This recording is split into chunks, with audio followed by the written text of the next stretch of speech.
Hoje é dia 19 de junho de 2021, aqui detrás da câmera, eu, Frei Gilvander Luiz Moreira, Carmelita. Estou aqui com o nosso querido Frei Carlos Mestres, que é biblista do CEBI, Centro Ecumênico de Estudos Bíblicos, né? Frei Carlos Mestres, justamente hoje, provavelmente hoje, dia 21 de junho de 2021, provavelmente vai entrar para a história do Brasil como um dia histórico, por dois motivos. Um motivo é que hoje no Brasil estamos ultrapassando 500 mil mortos pela pandemia da Covid e também pela política genocida, né?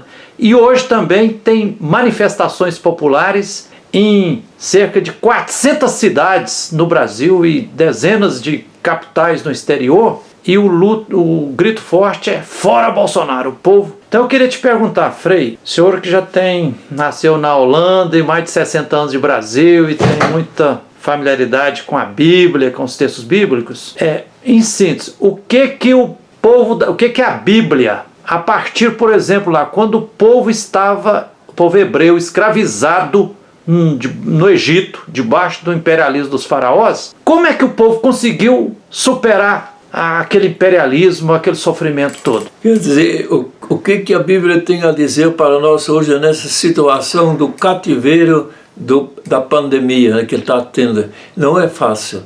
Alguns dizem, eu não concordo, mas dizem assim, a pandemia é um castigo de Deus. E sabe o que eu penso? A pandemia está acontecendo e está atrapalhando, como você disse, quase 500 mil de mortes só no Brasil. Agora, eu acho que nessa pandemia que está acontecendo, não só no Brasil, no mundo todo, lá dentro deve ter um apelo de Deus para nós. Eu não acredito que seja simplesmente acontece.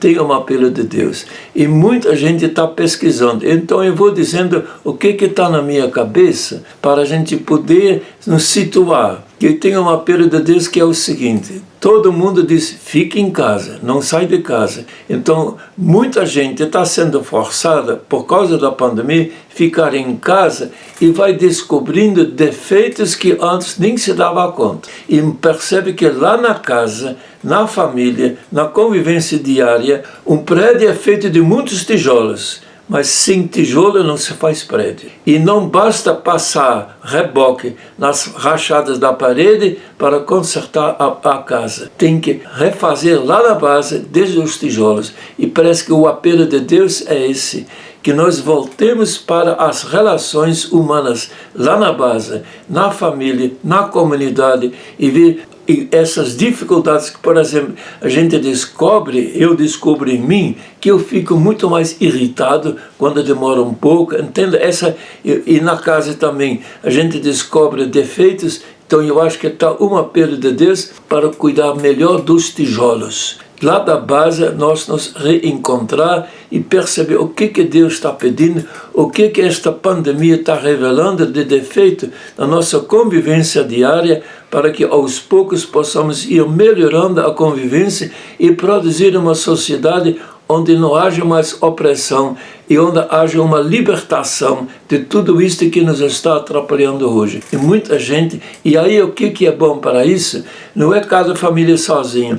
Às vezes as famílias se reunir em círculo bíblico, como a gente fala, conversar sobre isso entre nós, revelar um para o outro esses pequenos defeitos que vão aparecendo, que acho que lá está um apelo de Deus, que está aí para que aos poucos, através desse trabalho de base, vai melhorando também a convivência social. Que não, é bom não esquecer, os primeiros cristãos começaram no ano 33, e a mudança real no Império Romano foi só no ano 300 e tanto. Quer dizer, a gente tem que ser, como dizia uma vez um cearense para mim, nós trabalhamos nas comunidades, não para nós mesmos, para os bisnetos e tetranetos. Eu gostei da resposta dele. A gente ter desse trabalho de círculos bíblicos que estão acontecendo, círculo bíblico também sobe e desce na história, tudo então eu acho que esta pandemia que está acontecendo, e tem um apelo de Deus para nós, para que que a pandemia também tem um reflexo dos defeitos na convivência humana. A pandemia, muita gente rica está se aproveitando e aumenta, o desemprego está aumentando, a pobreza está aumentando, a fome está aumentando. Então lá em tudo isso tem um apelo de Deus. E para que a gente, como pessoa, o que eu posso fazer? A comunidade que posso fazer, mas se todos tomam consciência desses apelos de Deus, então nós podemos imitar os primeiros cristãos que começaram a tomar consciência das deficiências da convivência humana, foram convivendo e levou muito tempo, mas chegaram. E se eles tivessem desistido, tivessem dito, não adianta mesmo, quem somos nós não estaríamos aqui. Então, como eles, nós temos que assumir essa situação difícil, dolorida em que nós estamos, para que aos poucos a vida nossa, a vida da comunidade e aos poucos também a convivência social vai aumentando, melhorando, e a gente nunca perder de vista o ideal descrito nos Evangelhos e no Apocalipse de uma sociedade onde todos possam viver, que está nas palavras de Jesus. Frei Carlos, lá no livro do Êxodo, diz que o faraó lá do Egito era considerado um porta-voz de Deus. A voz do faraó é a voz de Deus. Hoje a gente vê muitas pessoas invocando o nome de Deus para defender políticas de morte. O que o livro do Êxodo, por exemplo, que é a experiência da libertação do povo lá do cativeiro, da escravidão, debaixo dos faraós, pode nos inspirar? Começando lá com as mulheres, com as parteiras, com Moisés. Quer dizer, quando nós falamos de Êxodo, geralmente a gente pergunta para a pessoa assim, qual a pessoa que você lembra quando fala do Êxodo? Geralmente dizem assim, Moisés. Eu digo, não. Antes de Moisés tem 5 pessoas, mulheres, que prepararam Moisés. E se não fossem essas mulheres, o Êxodo não teria acontecido. 2 parteiras judias, Séfara e Fua, até os nomes, não esquecer os nomes. É importante lembrar o nome, viu? Então, o que o faraó tinha dito? Matar os meninos. A menina pode deixar viver. E diz assim, elas tinham fé em Deus e não obedeceram ao faraó.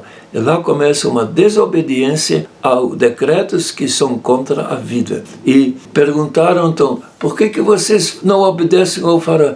Sabe como é que é?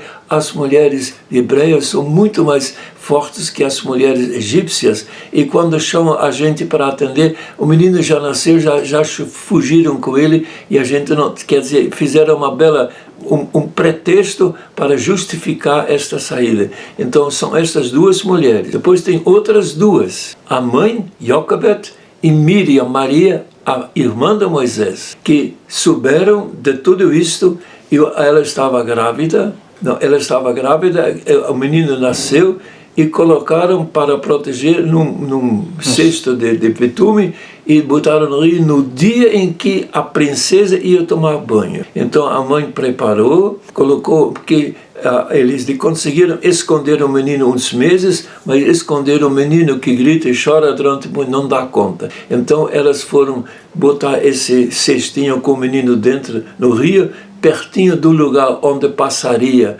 a princesa ia tomar banho, e então vai boiando lá o cestinho, e o menino chorou. Aí a princesa ouviu e chamou uma empregada, vai lá, pega. Olharam, menino bonito, é um hebreu. Olhou assim, será que não tem alguém que pode tomar conta? Aí a irmã dele já estava lá. Ele disse, a senhora está procurando alguém? Sim, estou procurando alguém para poder criar esse menino para mim. Até que como é que chama, não precisa mais mamar. Aí eu conheço uma senhora. Então chamou a mãe do menino. E aí disse, a senhora podia cuidar desse? Eu pago para a senhora. Pois não, disse a mãe, eu cuido. Então fez esperteza, até se fez pagar para criar o próprio filho, cuidou do filho, botou o leite dela dentro e também a fé em Deus. Então assim o menino foi crescendo, e quando ele tinha a idade de poder, levou para a princesa, e a princesa curou, quer dizer, tem Séfara e Fua, 2 mulheres, Miriam e a mãe Joquebed e a princesa. Já imaginou uma princesa criar no palácio do faraó, o menino hebreu que tinha mandado matar, ela também ficou calado. 5 mulheres. Sem estas 5 mulheres, Moisés não teria nem nascido. Você não acha? Não é bonito? Então, esta esperteza, e sempre tem que lembrar essas mulheres. Então, o menino foi entregue ao faraó, mas o menino já estava com o começo da fé dentro dele, e depois foi criado em toda a sabedoria do Egito, para dizer, criou-se, foi preparada para poder libertar o povo. Então, quando Moisés tem uma certa idade, ele sai, criado para ver os próprios irmãos. E quando ele chega lá, ele vê um capataz maltratando um irmão dele, um hebreu. E aí a Bíblia diz, o sangue foi mais forte que a formação recebida. E ele avançou e matou o egípcio e enterrou no chão. Olhou ao redor e voltou. Quer dizer, esse é um fato. Ele fez um gesto e depois, no dia seguinte, voltou e viu 2 hebreus brigar entre si. E aí ele foi lá e disse, gente, estamos oprimidos, vocês agora vão se oprimir entre si, assim nunca vamos ficar livres. Ah, você matou o egípcio, a polícia está atrás de você. Aí viu que todo mundo já estava sabendo e Moisés teve que fugir.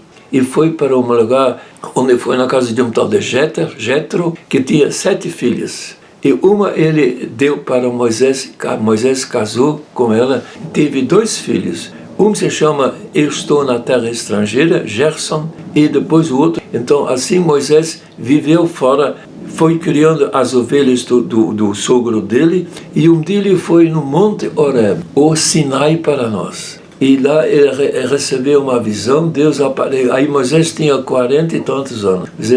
Moisés viu, ele viu um mato queimando e que não se desfazia. Diz, eu vou ver. Aí Moisés para, o lugar aqui é santo. Tira o sapato. Então é uma percepção da presença de Deus. E aí diz Moisés, aí diz umas frases muito importantes que a Bíblia, 2 vezes. Deus diz, eu ouvi o clamor do meu povo e resolvi descer para libertá-los. Aí diz para Moisés, vai, liberta meu povo. Esta frase, depois vem uma conversa, é uma das conversas mais bem organizadas da Bíblia. Porque lá ele diz, eu vou tentar lembrar tudo que primeiro no fim do capítulo 2 diz, Deus escutou, Deus desceu, olhou, percebeu, tem que fazer alguma coisa. Depois, no capítulo 3, versículo 7 em diante, ele voltou de novo, eu escutei o clamor, diz para Moisés, eu escutei, na visão que Moisés tem, então Deus fala, escutei o clamor do meu povo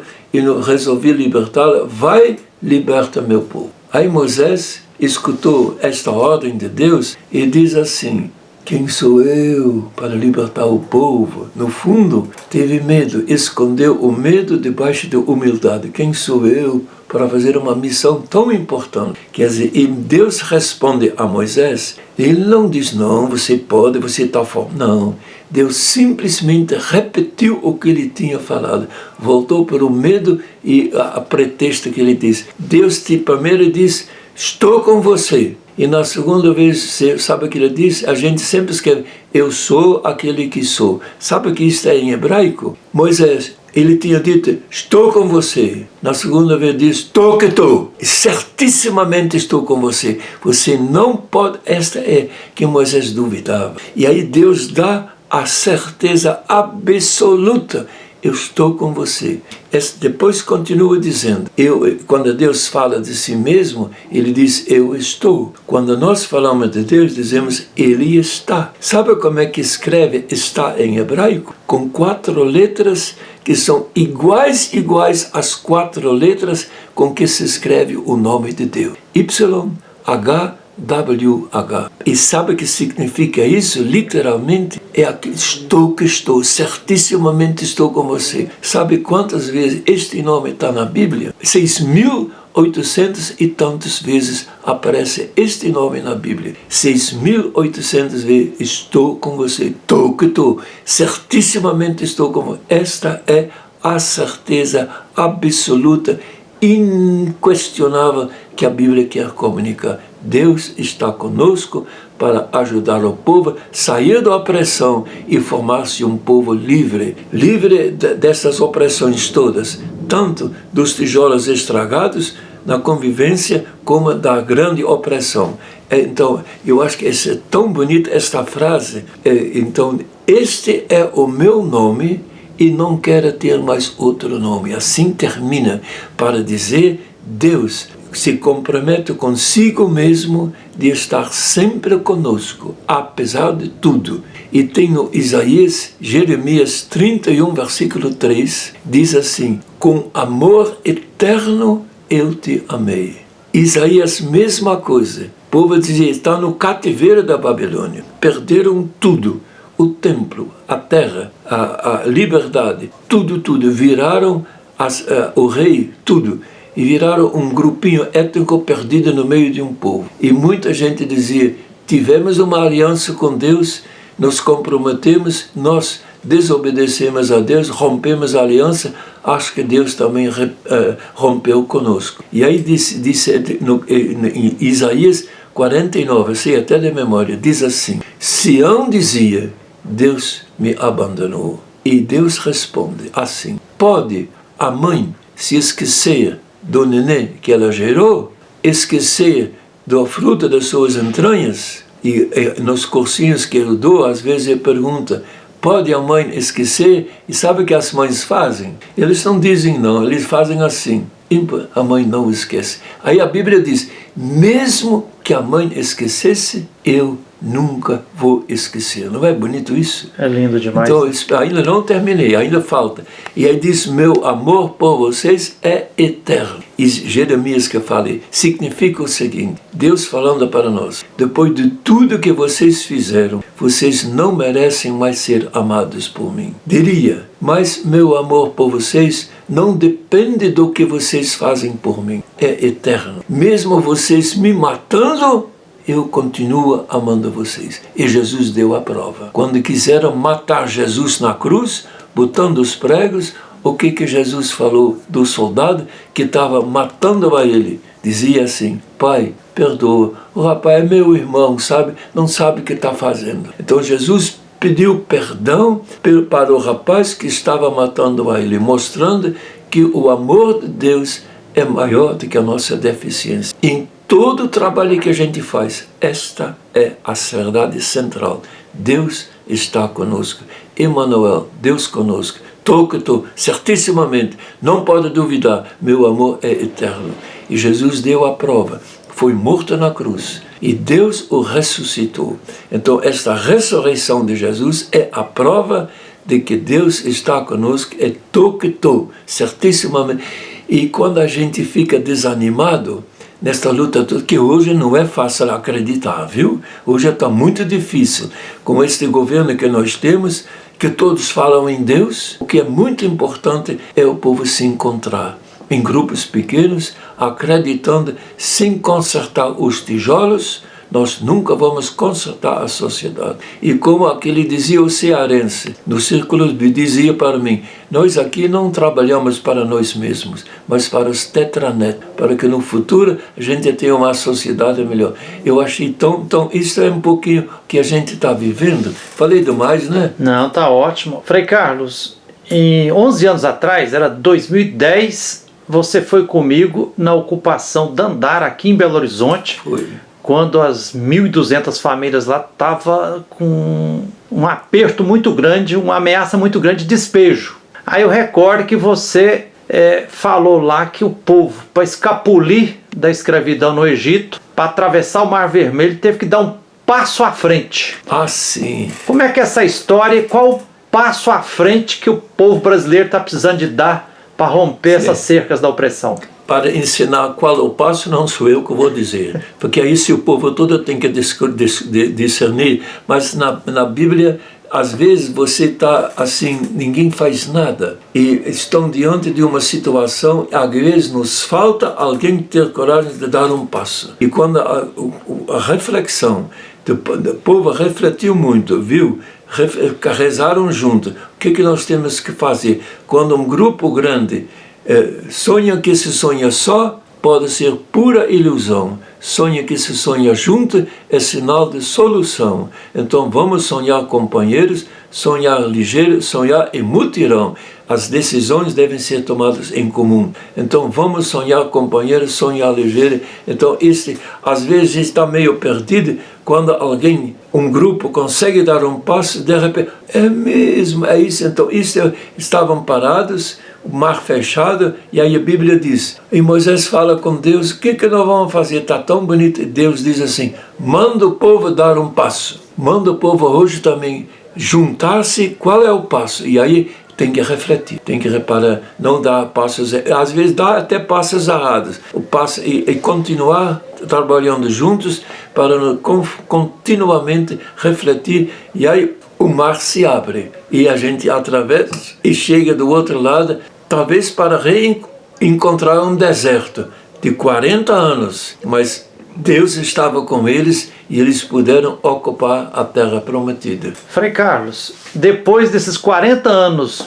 marchando no deserto, na busca da terra prometida, né? Aí o povo conquistou a terra lá. Não foi fácil também a conquista da terra, né? Parece que organizou uma vivência razoável, fraterna, com as tribos e clãs bastante autônomas, até que umas tribos começaram a crescer mais economicamente do que outras, aí tiveram a ideia de pedir um tal de rei. E aí esse rei criou um exército e esse trem foi quase uns 500 anos de monarquia. Como é que o povo resistiu debaixo dessa monarquia? Primeiro, uma coisa que é assim, a terra foi distribuída. Quantas tribos tem? 12, né?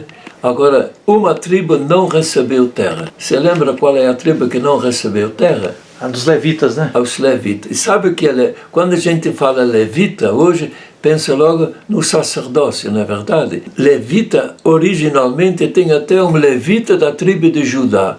Levita eram as pessoas que, sem ter que levita viver separado num pedaço de terra distante dos outros, a função do levita é reorganizar o povo em grupo e animar o povo na fé neste Deus que eu falei que está no meio de nós. E este é o trabalho dos levitas. Eles tinham muitos pequenos santuários espalhados pela terra. Lá tinha um levita que tomava conta desses pequenos santuários, recebiam o povo e eram os animadores das pequenas comunidades. Levita é isso, manter no povo a fé no Deus. Então, mais adiante vem a monarquia. Então, você perguntou, então eles cresceram, tiveram a tempo dos juízes, que então continuou sem um juiz, nunca tem filho que se torna juiz. Juiz é chamado pelo povo. São quase que somos animadores de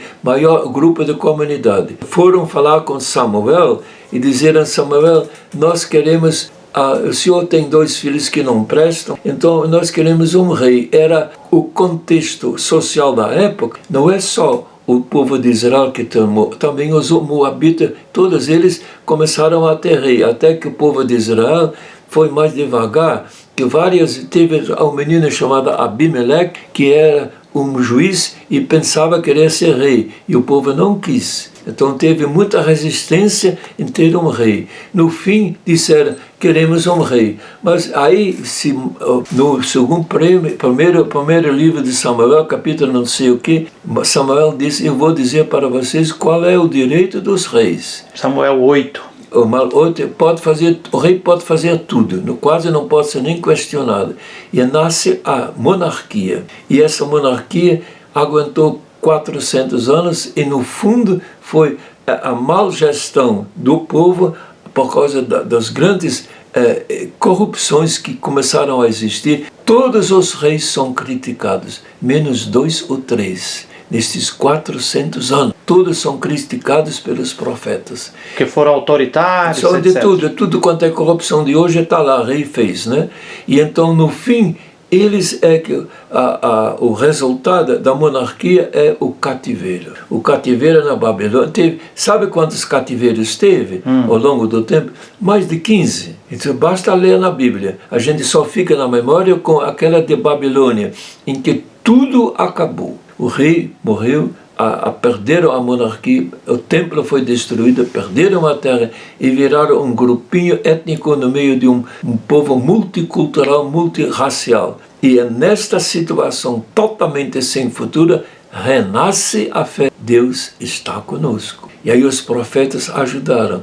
E de novo, quase que diria, o trabalho dos levitas deveria, os animadores das comunidades, despertar esta saudade de Deus que acorda dentro da gente. Tu nos fizeste para ti e nosso coração está irrequieto até que não descanse em ti. Foi Santo Agostinho que falou isso. No fundo, representa essa saudade de Deus que está em nós a partir do nosso ser como criaturas humanas e a partir da história que nós tivemos como povo de Deus. Isto tem que ser acordado. E hoje é a hora de despertar em todos nós a saudade de Deus, para que possa renascer. Esta força é a única que, ao longo prazo, pode resistir contra os cativeiros dos reis, contra esses dominantes, contra o Bolsonaro, contra todos eles. Se não tiver esta força forte dentro da gente, nós não vamos dar conta. Então, pedir a Deus que isto possa crescer em nós é o nosso trabalho. Frei Carlos, uma última perguntinha, que hoje chega muitas pessoas para mim, Frei Gilvander, mas olha, você se dedica tanto à luta e ao lado sem terra, do sem casa, luta para frear as mineradoras, luta por preservação. Frei Gilvander, olha, os poderosos são invencíveis, eles têm poder demais, a mineradora Vale compra todo mundo, o Bolsonaro tem tem os militares do lado dele, a elite está do lado dele, os banqueiros estão do lado dele. E muita gente fica falando assim, Frei Gilvander, não tem saída não, nós somos fraquinhos. Aí, Frei Carlos, eu gosto de lembrar aquela profecia lá do livro de Daniel, capítulo 2, que fala que tinha uma estátua, que era um gigante, cabeça de ouro, mas com a pedrinha veio rolando da montanha e caiu nos pés e esborrachou. Como responder essa profecia aí que é em estilo apocalíptico, né? Sim. Lá do Daniel lá. A estátua gigante de pés de barro.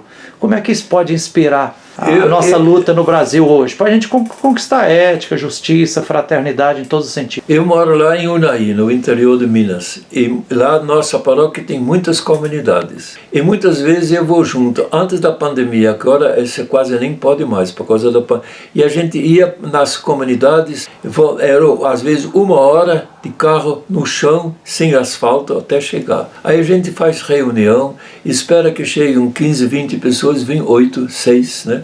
E a gente participa, lê um trechinho da Bíblia, falam da vida deles e reza junto. E depois, na volta, eu penso, será que vale? Aí viajar 100 quilômetros para celebrar com 7 ou 8 pessoas. Sim. Aí eu digo para mim assim, vale. Eu tenho que crer nisso. E assim os primeiros cristãos acreditaram nisso. Se eles não tivessem acreditado, nós não estaríamos aqui conversando. Eles acreditaram no pequeno. Quando me sinto fraco, aí é que sou forte. Então, parece até uma coisa impossível. E Jesus também, quando ele viveu 33 anos, você já tem o dobro, eu tenho quase 3 vezes. E ele acreditou. E no finzinho, o rapaz de Nazaré nunca estudou em Jerusalém. Trabalhou 3 anos e bastou 3 para ele ser morto na cruz. E quando ele morreu na cruz, salvou os outros, não conseguiu se valer assim mesmo. Desça da cruz, não foi o que falaram? Ou a negação total de tudo. E Jesus morreu e até disse na cruz, Pai, por que me abandonaste? E disse, e a última palavra de Jesus, em tuas mãos entrega meu espírito. Não, teve outra palavra depois, sabe qual foi?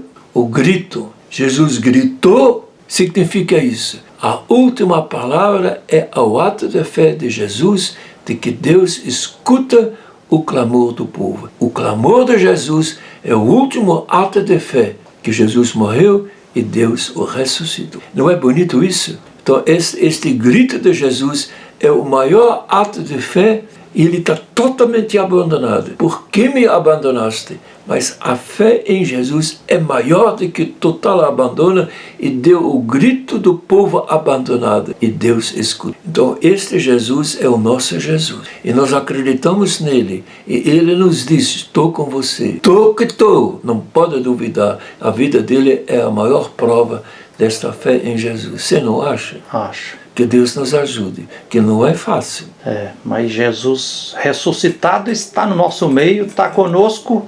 Esses poderosos não vão vencer sempre, não, né? Mas tem que ter uma animação de fé dentro de nós para a gente não desanimar. Porque aí o grupo, cantar juntos, rezar juntos, trabalhar juntos, lutar juntos, isso nos ajuda. Que sem isso a gente também desanima, né? Então eu acho que é mais ou menos isso. Então ele termina dizendo assim: Deus, o Senhor esteja convosco. Na missa você diz tantas vezes. Ele está no meio de nós. Às vezes eu repito de novo.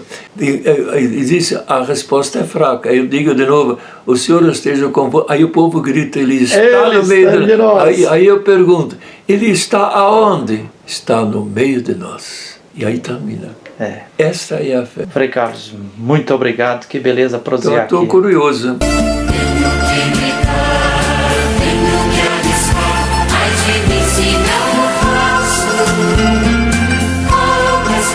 Antes que eu te formasse dentro do seio de tua mãe, antes que tu nascesses, te conhecia e te consagrei para ser meu profeta